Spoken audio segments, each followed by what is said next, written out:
Just so you know, when you work in footwear, you work about 2 to 3 years ahead of reality. This was 1999, 1998. They're showing me 2000, 2001 product. They're just throwing it out on the table. And I'm just like, oh my God, this is crazy. And then they start asking, what do you think? I'm like, what do I?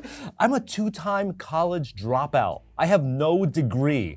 I don't play any sports professionally. I'm just like, you're asking me for my opinion? They're like, yeah, what color do you think? And then whatever I say, they just like, Jeff said this, Jeff said this. And it's just like, I'm just like, okay, let me just go with this. 'Cause I'm trying to like perpetrate that I'm an expert in some way, shape, or form. I'm very aware that they could just kick me out at any time. So I have to balance this like, WTF, why am I here? And I got this, I got this. They've witnessed something that they think I bring to the table. I'm at the table now, so let me just speak my truth. Let me just be authentic about it. So instead of saying to myself, what do they want me to say? Just think, Jeff, what do you actually think about this color? And say it.